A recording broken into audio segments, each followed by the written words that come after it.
Veteran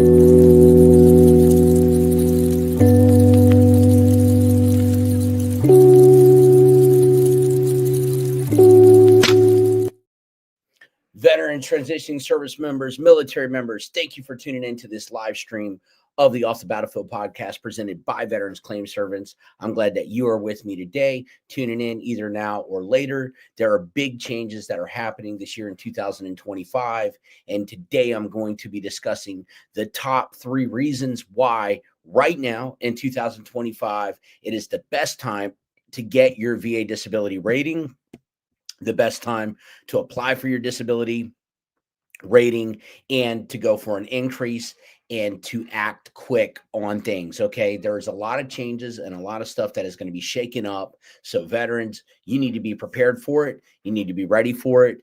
And I hope that this helps you out. Like, subscribe, comment, hit that notification bell, share this out with a fellow veteran or someone who's transitioning out of the service that can use this help. We want you to know that you matter, that you serve, you deserve, and I am veterans serving veterans. So in 2025, updates to VA policies and rating criteria right now are making it an ideal time to seek your VA disability rating. If you have not done so, don't be afraid to do it. The worst thing that can happen is they say no, and to get your VA rating increase. Okay, there are changes coming to mental health, stricter guidelines for some other conditions, and potential impacts on compensation highlight the importance of acting now to secure your VA benefits that you deserve. And I'm going to be going over that in this video right here. So secure your benefits and make sure that you get the help that you need. If you do not have the help that you need, right, or you need a Nexus letter, disability benefits questionnaire,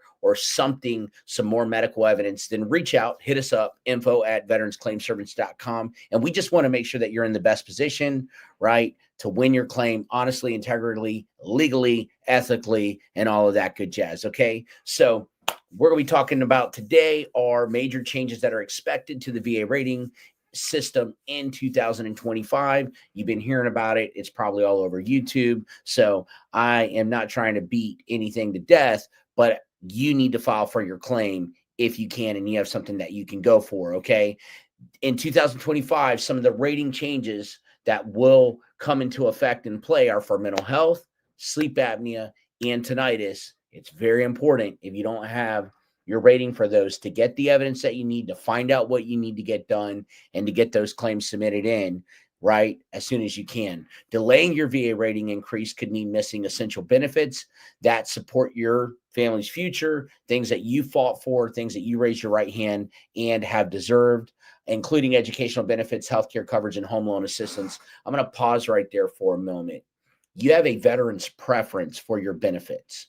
It hurts you if you suck it up and you deal with it and you don't complain about it and you don't let anybody know. Treatment is so important. It is key to go into your medical evidence and into your file. If you don't say anything, the VA just presumes that you are good to go, right? And that you are fine and that nothing is wrong with you. If you don't have the medical evidence that you need and you're trying to file a claim, how do you expect to get it service connected if you don't continue to try?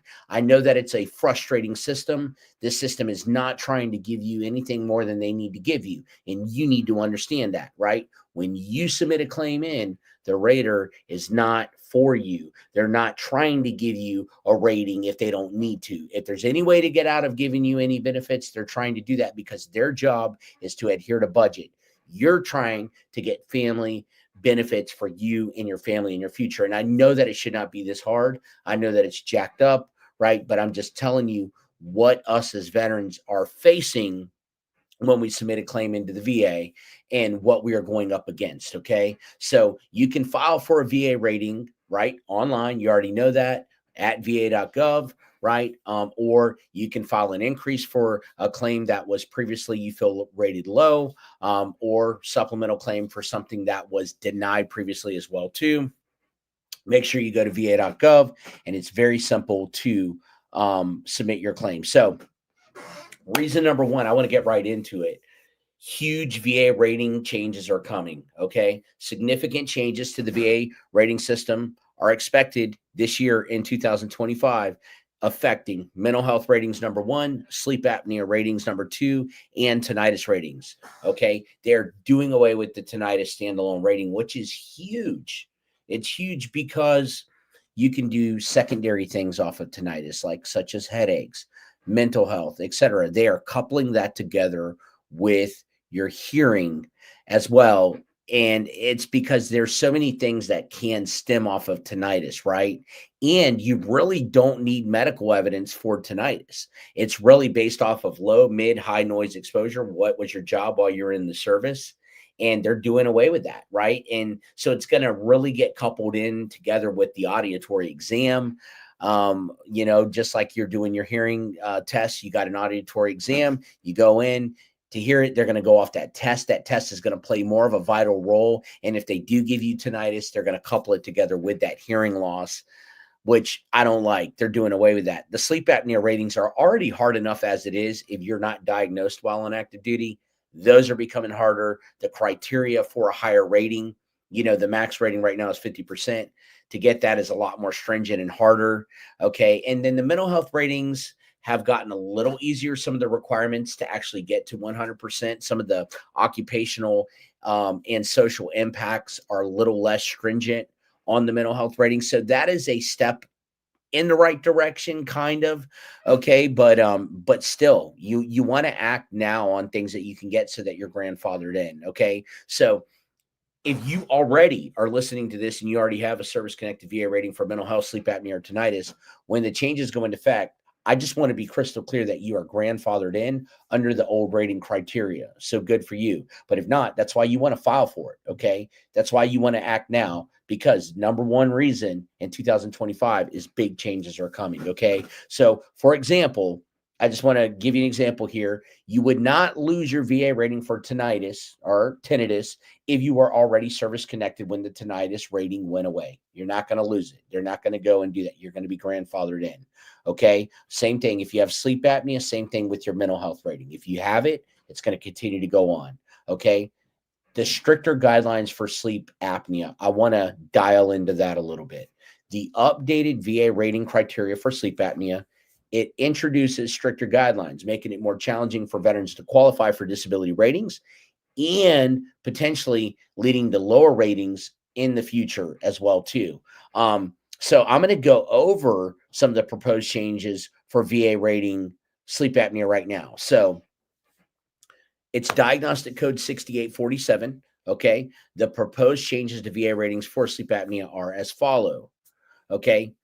100% VA rating, sleep apnea with ineffective treatment as determined by a sleep study or unable to use treatment due to comorbid conditions and with end organ damage. Okay. You could get 100% rating. Okay. The treatment has to be completely ineffective as determined by a sleep study or unable to use treatment due to comorbid conditions and with end organ damage. I mean, your body's got to be in pretty bad shambles to even be considered for 100% rating for sleep apnea. I don't know anybody that's ever gotten 100% sleep apnea rating.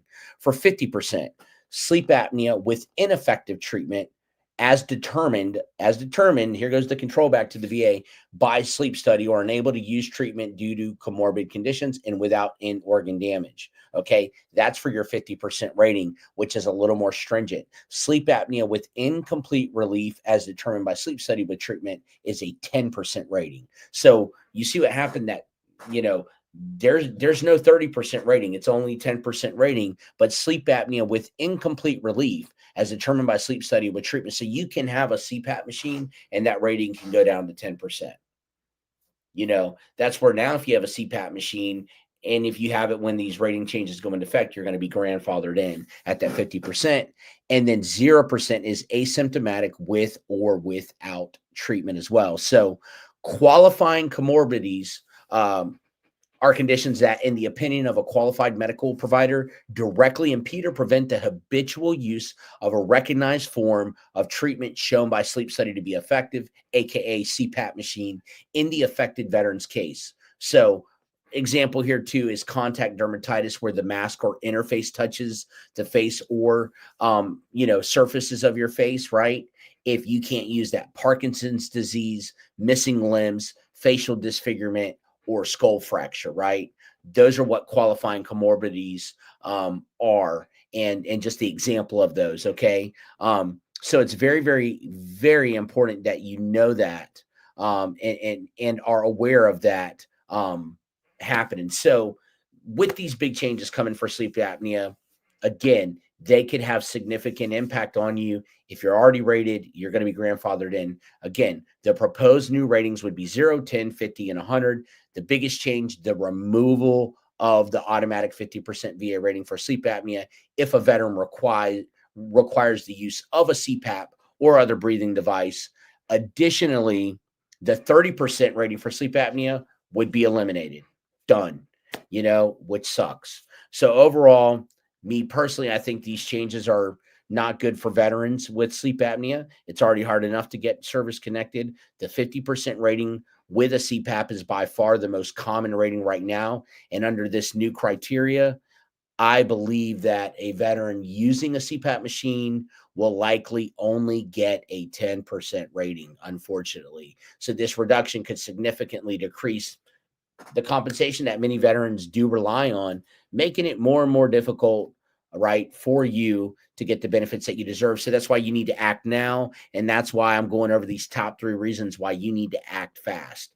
Okay. I'm going to get in now to the updated mental health criteria of why you need to act fast as well. Right. And it's important in 2025, the revision of the VA ratings criteria for mental health conditions. Previously, conditions like PTSD, depression, anxiety, etc., were rated using subjective assessments of symptoms and their impact on work and social life. The revised criteria introduces a more objective approach designed to simplify the process and ensure ratings accurately reflect the true severity of a veteran's symptoms. So I want to go over some of the new disability ratings for mental health. Okay, so basically, you can only get one mental health rating. Let me be clear about that. You cannot have PTSD and then depression, or PTSD and then anxiety or adjustment disorder. You can only have one mental health rating. Okay. The minimum rating is going to be 10%. So that's favorable, not 0, but 10, right? And it's going to be level 1, 2, 3, 4, and 5. Okay. So level 1 in 2 or more domains, 30%. Level 3 in 1 domain, or level 2 in 2 or more domains, right? Level 2 is in 1 domain, 50%. Level 3 will be in 1 domain, or level 2 in 2 or more domains. Level 4 in 1 or more domains, or level 3 in 2 or more domains is 100%.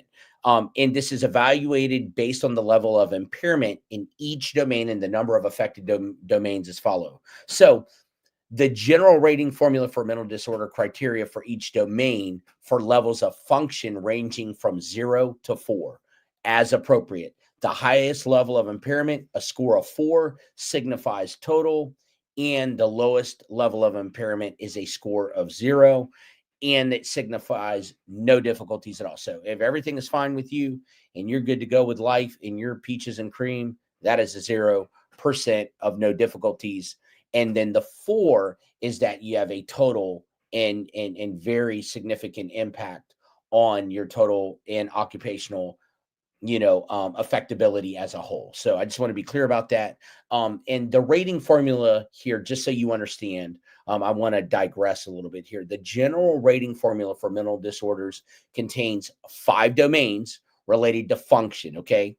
Cognition, interpersonal interactions and relationships, task completion and life activities, navigating environments, and self-care.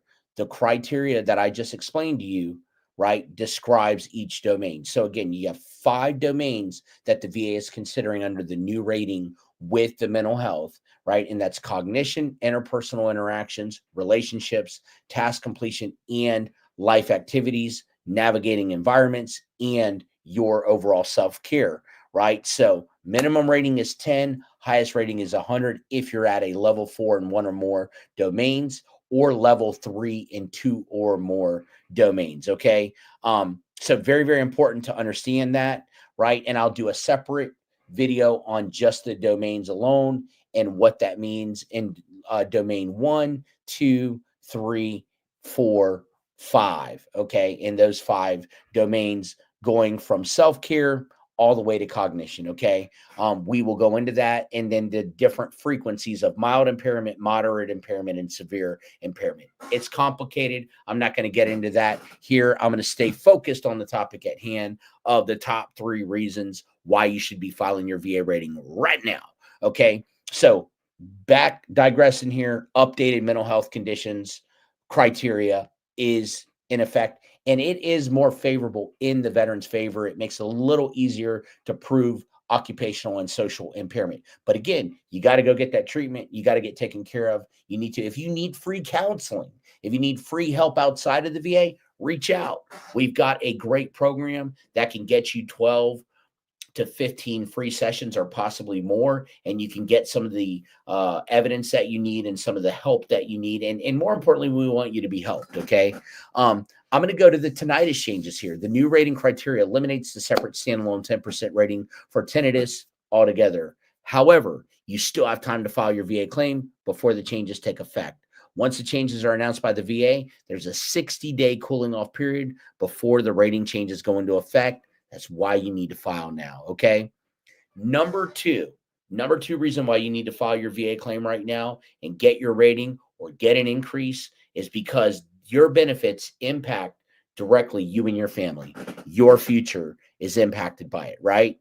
There's not another disability system in the world, in the United States, that, that number one, you deserve. If you served and you've done your time, you raise your right hand, you put yourself on the line, on the front lines, you said, I'm willing to do this, death, hell, or high water, then you deserve the benefits that you do get, okay? And you're worth it. So you need to file for what you can get. Get everything you can get. You deserve it, okay?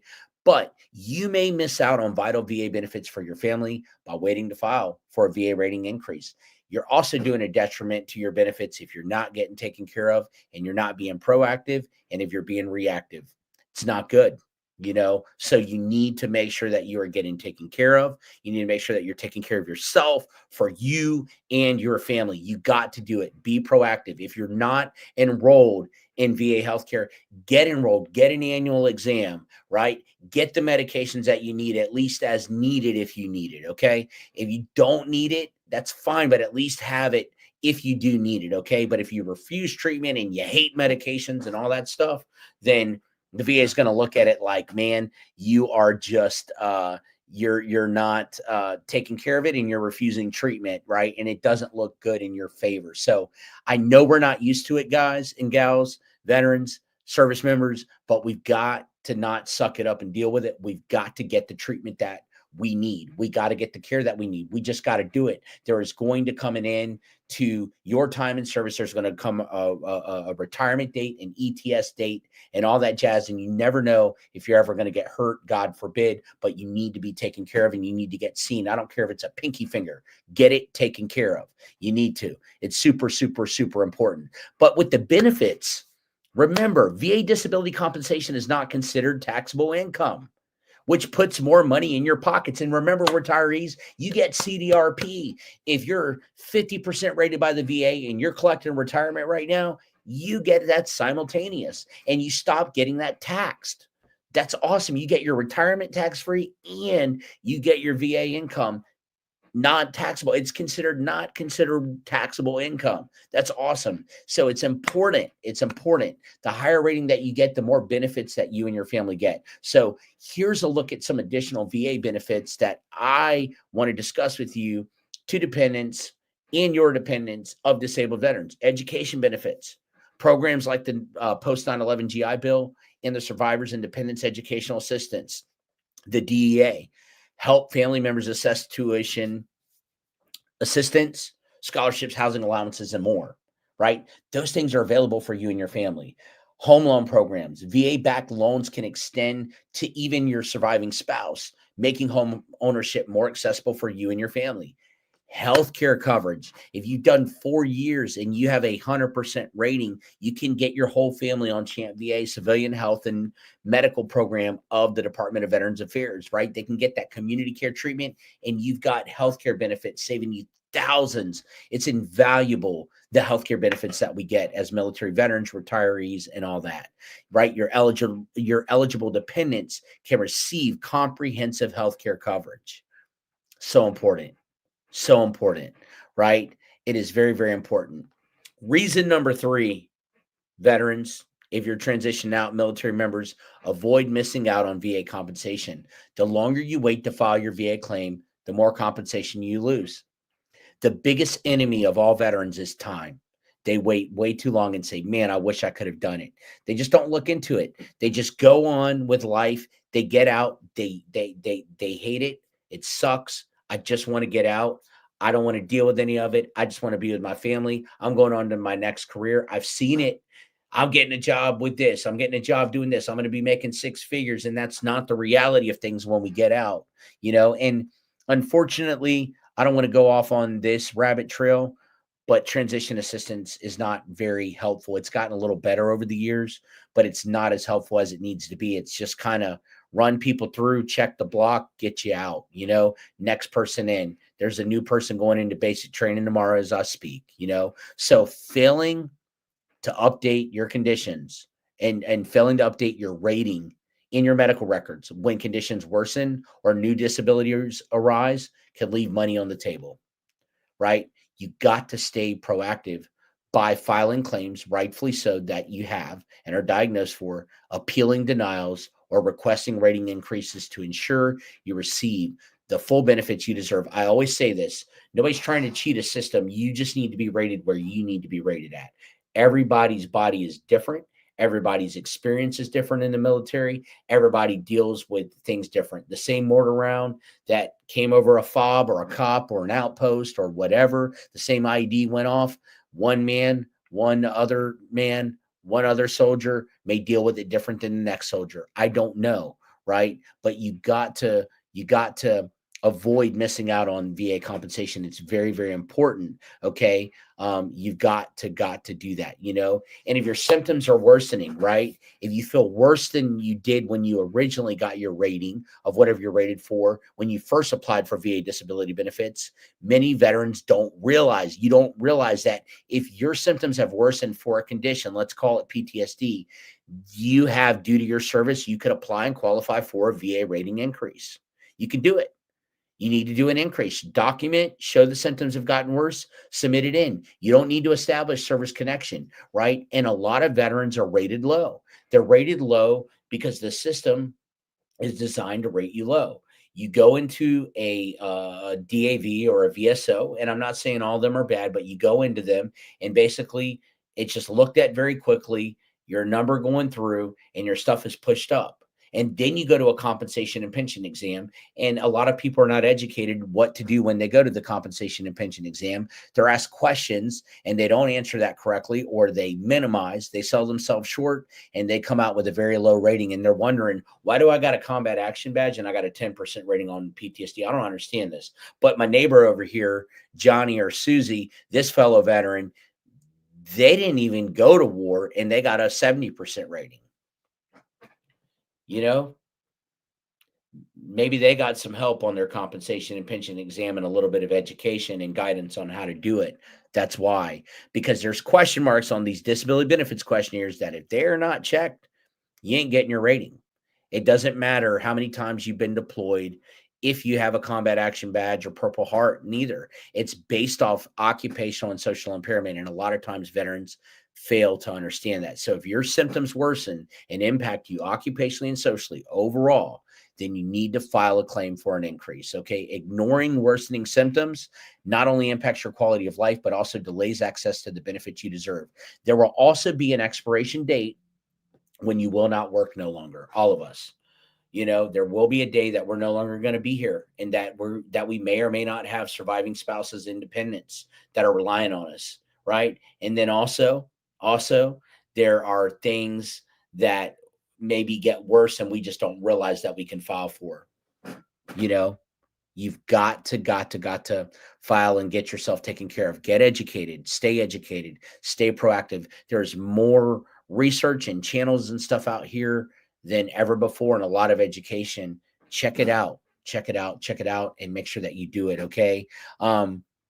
It's very, very important, right? And then another thing too, I want to tell you is don't believe the stinking lies of what you hear. I didn't serve in combat. I don't qualify or deserve a VA rating. That's junk. Combat experience is not a requirement for VA rating.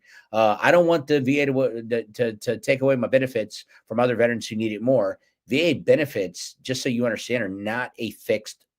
They're not fixed.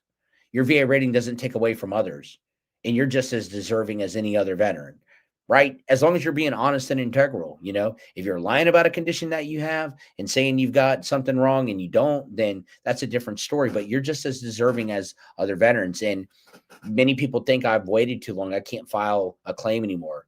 There's no time limit. You can file a claim. You just need the right medical evidence, right? You need the three things: in-service treatment, stress, or diagnosis.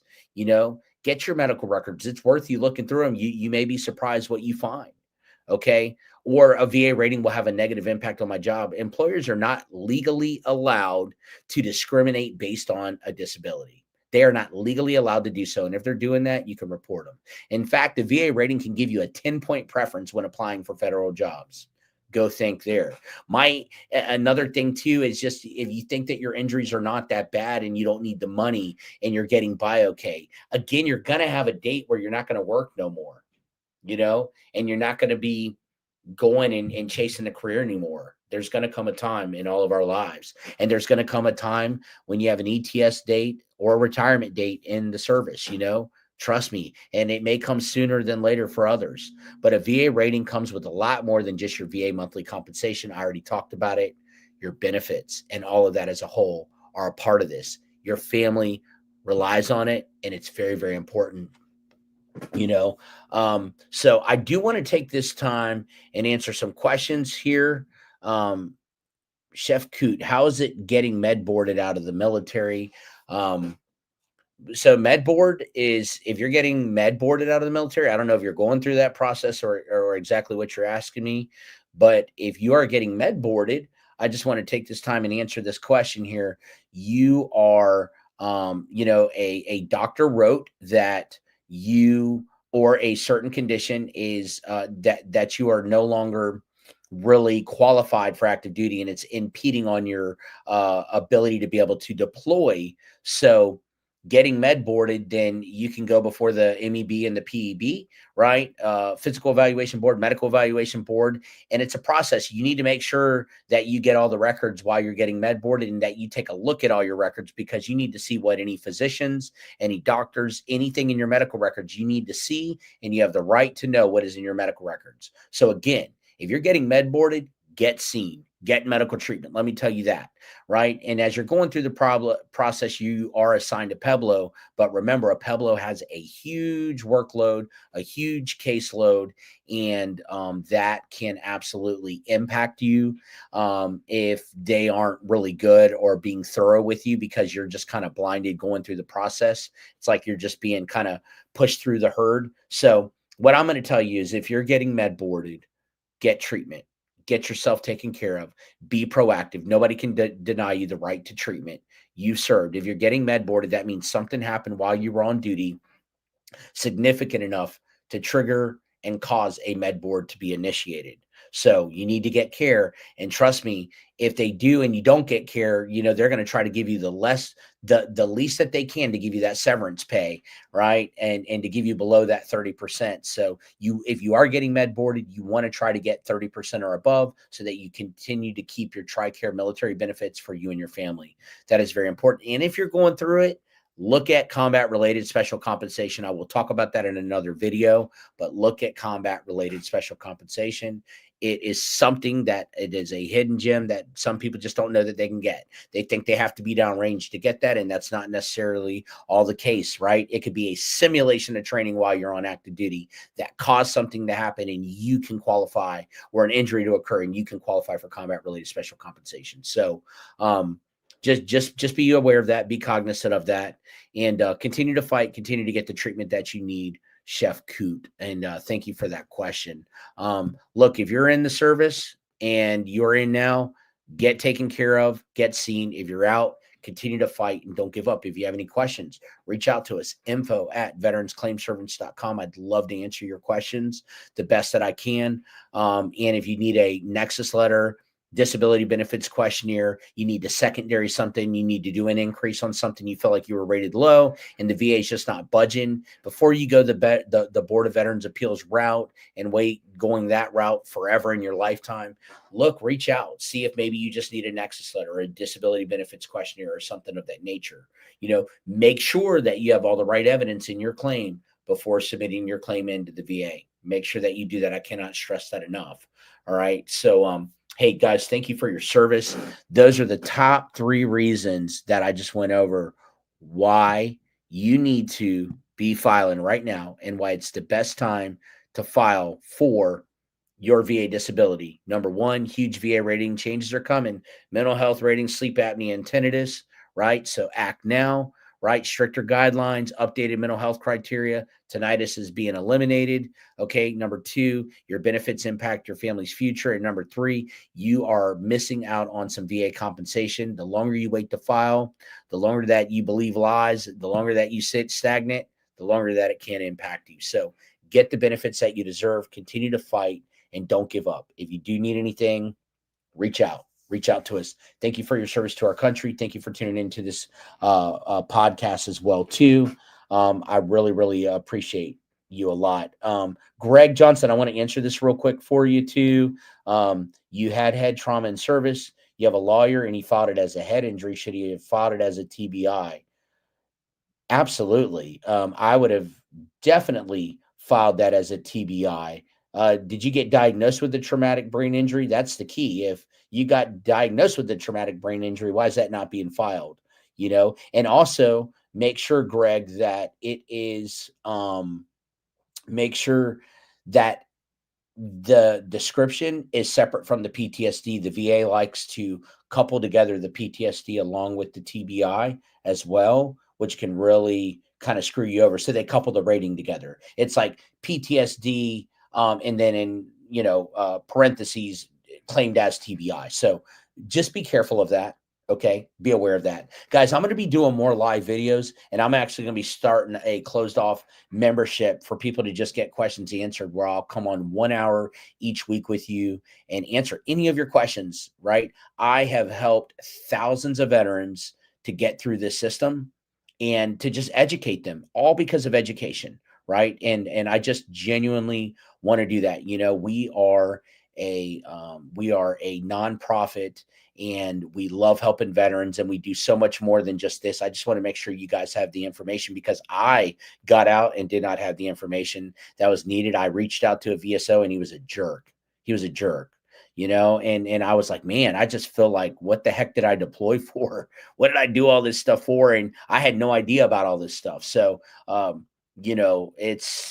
it's crazy, and you really don't get the help that you need. So guys, we all got to come together, gals, veterans, any of you guys, we got to come together. Okay. So these are the 3 reasons why right now is the best time to get your VA rating. If you'd be interested in hitting up and just having a small fee membership, dude, that keeps this channel going. Let me know and I'll be able to answer your questions, and I'd love to interact with you, and we could do it separately in a closed off Google Meet or Zoom chat as well. So I'll be making announcements of that. Subscribe, stay tuned, and just stay tuned to what's going to be going on. Hey guys and gals, thank you for your service. I appreciate you. Love you guys. Stay in the fight. Don't give up, and let's go get the rating that you deserve. Now is the best time to file for your ratings. Don't let time get in the way. Peace.